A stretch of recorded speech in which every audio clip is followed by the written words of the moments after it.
नमस्कार दोस्तों, स्वागत है आपका स्टडी आईक्यू में। आज हम लोग एक बहुत ही दिलचस्प टॉपिक के ऊपर बात करने वाले हैं। हम लोग बात करने वाले हैं टर्की के बारे में। हम लोग बात करने वाले हैं वीगुर मुस्लिम्स के बारे में जो चाइना के नॉर्थ वेस्टर्न रीजन जिनजियांग में रहते हैं। आप यहां पे हेडलाइन देख सकते हैं कि why Recep Tayyip Erdogan has abandoned the Uyghurs. अब यहां पे हम लोग डिस्कशन करने वाले हैं क्यों उन्होंने अबैंडन किया है। इसका आंसर तो मुझे लगता है कि बहुत सारे व्यूअर्स को पता है बिल्कुल। आप यहां पे नीचे में लाइन भी देख सकते हो कि as Ankara is growing more economically dependent on Beijing, it is quite expected कि Erdogan is going to let go of any sort of anti China sentiment. अब इसमें सवाल ये उठ जाता है अबैंडन का। जब मैं कहूंगा अबैंडन, क्या इससे पहले रेसिप तायिप अर्दोगान चाइना के खिलाफ थे? क्या इससे पहले रेसिप तायिप अर्दोगान वीगुर्स के साथ थे? यह सवाल जरूर उठ जाता है जब हम लोग अबैंडन कहते हैं। तो हम लोग इस पर्टिकुलर डिस्कशन में देखेंगे किस तरह स्टांस चेंज हो चुका है, किस तरह डॉलर बहुत जरूरी हो जाता है in this economic world. Let's talk about that. But before that, I am your friend Rahul Saigaonkar. अगर आप मुझे फॉलो करना चाहते हो, you can follow me on the ID Rahul Sai 222. इसके अलावा Study IQ has got a smart course for you for prelims and mains for UPSC Civil Services Examination, which is for IAS and IPS. इसके लिए हमारे यहाँ पे EMI facility available है. Please visit the website studyiq.com or download our app from Google Play Store. And don't forget to subscribe to our channel Study IQ. Right, चलिए एक observation करते हैं। देखिए, रेसिप तायिप अर्दोगान एक समय पे सेवियर माने जाते थे वीगर्स के, जो जिनजियांग रीजन में है, ऑलमोस्ट एक दशक पहले, यानी कि 2009, 10, 11, 12 में ही was considered the saviour of Uyghurs. लेकिन 10 साल के बाद क्या हुआ? 10 साल के बाद his own government has become repressive towards the Uyghur refugees who have come from China into Turkey. चलिए बात करते हैं क्या डेवलपमेंट है। अगर मैं वीगर्स के बारे में पहले बात करूं, ये कौन है वीगर्स? देखिए, वीगर्स 12 मिलियन मुस्लिम एथनिक कम्युनिटी है जो चाइना के नॉर्थ वेस्टर्न रीजन जिनजियांग में रहते हैं।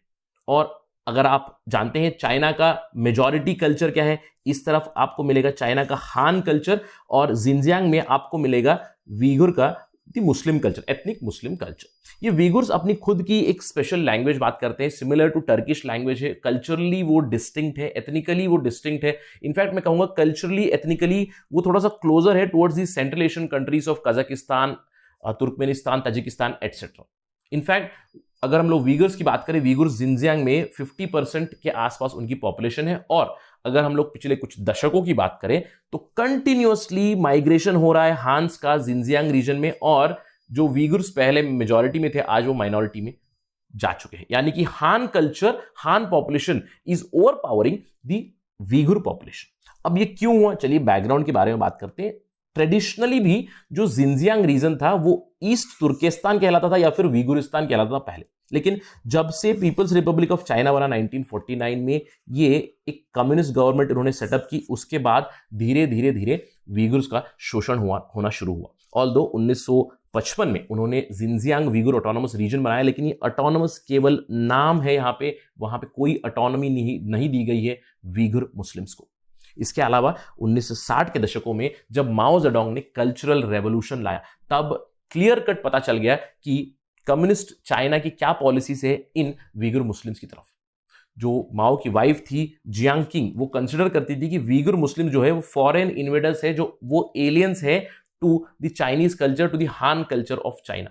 और इस पर्टिकुलर कल्चरल रेवोल्यूशन के दौरान काफी ज्यादा वायलेंस हुई। कल्चरल रेवोल्यूशन के दौरान कुरान को जलाया गया, बहुत सारी मस्जिदों को डिस्ट्रॉय किया गया, पिग ब्रीडिंग की गई, खतना बंद किया गया यहाँ पे वीगुर रीजन में। तो ये सब शोषण चलता रहा। उसके बाद 1979 में जब वन चाइल्ड पॉलिसी लाएगी, उसकी वजह से भी बहुत ज्यादा एक्सप्लॉयटेशन हुई। इनफैक्ट इसके बाद वीगर की पॉपुलेशन काफी ज्यादा कम हो चुकी है और बहुत ज्यादा एक्सप्लॉयटेशन हुआ है वीगर वुमेन का। चाइना ने उनके यहां पे the so called educational camps बना रखे हैं फॉर एजुकेटिंग दिस वीगुर्स। और ये एजुकेशन कैंप्स नहीं है, मैं कह सकता हूं कि ये रिप्रेसिव कैंप्स है, ताकि वीगुर पॉपुलेशन को सबजुगेट करे यहां पे चाइना। अब ये सब तो कोई छुपी हुई बात नहीं है, बहुत सी मीडिया रिपोर्ट्स पे आपने देखा होगा किस तरह वीगुर्स का शोषण हो रहा है यहां पे। अब इन सब डेवलपमेंट्स के बीच 2008-9 में कुछ नया बदलाव हुआ। 2009 में टर्की के जो प्रेसिडेंट थे रेसिप तायिप अर्दोगान, उन्होंने चाइना की जो रिप्रेशन होती है जिनजियांग रीजन में वीगुर्स के ऊपर, उसको उन्होंने जेनोसाइड करके करार बता दिया। यानी कि 2009 में रेसिप तायिप अर्दोगान का यह मानना था कि चाइना जिस तरह से वीगुर मुस्लिम्स का ट्रीटमेंट करती है, it is nothing short of genocide, यानी कि नरसंहार, राइट। लेकिन उसके बाद क्या हुआ? ऑल्दो उनकी पॉलिसी सिमिलर रही 2009 से मैं कह सकता हूं 2014 तक। इनफैक्ट 2012 में एर्दोगान ने जिनजियांग को भी विजिट किया था। जब उनका विजिट हुआ जिनजियांग को तो बहुत सारे वीगुर्स को काफी अच्छा लगा था। उन्हें लगा था कि एर्दोगान का जो विजिट है वो उनके लिए काफी अच्छा है, वो एक जेस्चर ऑफ सॉलिडारिटी है। इसके बाद ऑलमोस्ट 1-2 साल तक बहुत सारे वीगुर्स जो चाइना छोड़ के निकले थे उन्होंने रेफ्यूज ली टर्की में। यह कहा जाता है कि अप्रोक्सीमेटली 35,000 वीगुर रेफ्यूजीज है टर्की में जिनको असाइलम दी गई है। लेकिन यह समय था 2009 से लेकर 2014 तक। उसके बाद क्या हुआ? ये जो आशा की किरण जागी थी रासिप तैयब एर्दोगान की विजिट के बाद, वो एक्चुअली फॉल्स होप निकली। यानी कि 2012 में जो बहुत अच्छी आइडिया लगी थी, that was nothing but a false hope. आज जो बन चुकी है टर्की की पॉलिसी, वहां पे ये जो वीगर्स है, जो रेफ्यूजीज है, उनको सेफ हेवन नहीं दिया जा रहा है, उनका भी वहां पे रिप्रेशन हो रहा है टर्की में खुद ही। Most of the Uyghurs who are there in Turkey, they find it much harder to get resident permit or citizenship after 2014 in Turkey also. In fact, many of the Uyghurs जो वहां पे living नहीं कर पाते हैं, they are now at a risk of being sent back to Xinjiang, which is a very very dangerous thing or dangerous precedent, right? अब सवाल ये उठता है कि 2009 में जिस रासिप तैयब एर्दोगान ने कहा कि जो चाइना करता है जिनजियांग में इट इज जेनोसाइड, जो उन्होंने विजिट भी की थी जिनजियांग रीजन को to show solidarity with the Uyghur people, suddenly what changed?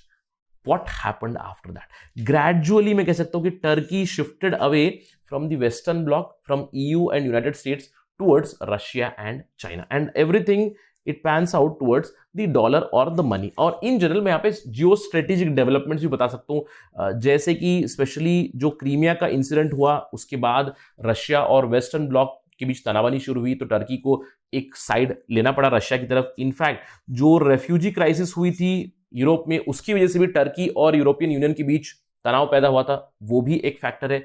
और सबसे बड़ा फैक्टर है चाइना और चाइना की डॉलर डिप्लोमेसी या फिर money diplomacy, right?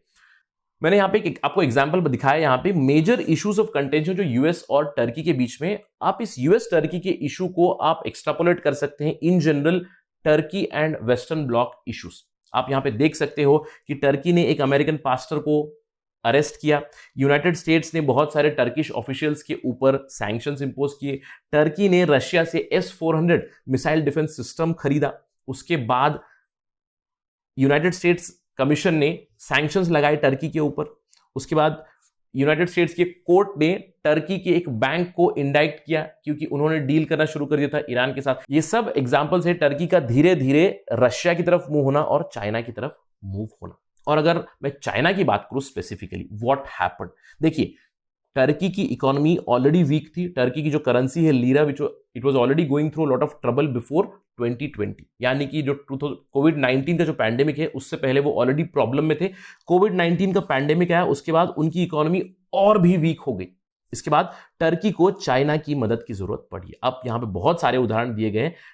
रासिप Tayyip Erdogan के दामाद जो है बेरात अल्बरक, उन्होंने चाइना से लोन लिया $3.6 बिलियन इन 2018। चाइना की पीपल्स बैंक ऑफ चाइना ने $1 बिलियन कैश दिया टर्की को 2019 में, ताकि वो अपनी फॉल्टरिंग इकोनॉमी को स्टेबलाइज करे। इनफैक्ट अगर मैं पिछले साल की बात करूं, चाइना टर्की का सबसे बड़ा इंपोर्टर भी बन चुका है। अब इन सब के चलते, इतने पैसों के चलते, इतने डॉलर के चलते जो चाइना से आ रहा है, तो रासिप तैयब एर्दोगान इसको जेपरडाइज नहीं करना चाहते, यानी कि जो भी अभी पैसा आ रहा है उसको वो खतरे में नहीं डालना चाहते हैं। सिंपली एक स्टैंड लेकर जो उन्होंने 2009, 10, 11, 12 में लिया था, राइट, कि वीगर्स को सपोर्ट करके वो नहीं चाहते कि उनका भी पैसा रुके ये चाइना से। इसीलिए अभी उनका रवैया बदल चुका है। एक दशक में एक यू टर्न हो चुका है। देखिए, एर्दोगान जो एक बहुत ही स्मार्ट पॉलिटिशियन है, वो कोई मौका नहीं छोड़ते हैं अपनी रेपुटेशन बिल्ड करने में as a champion of the Muslim world, as a champion of Muslim Umma.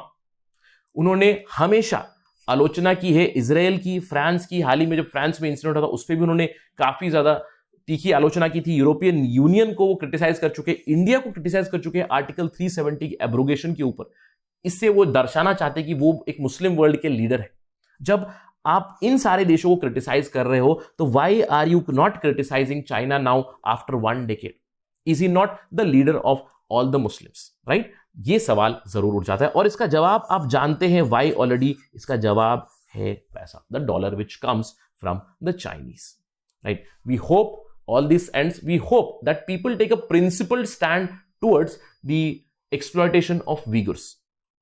That is it from my side on this part of discussion. Thank you for watching. Jai Hind.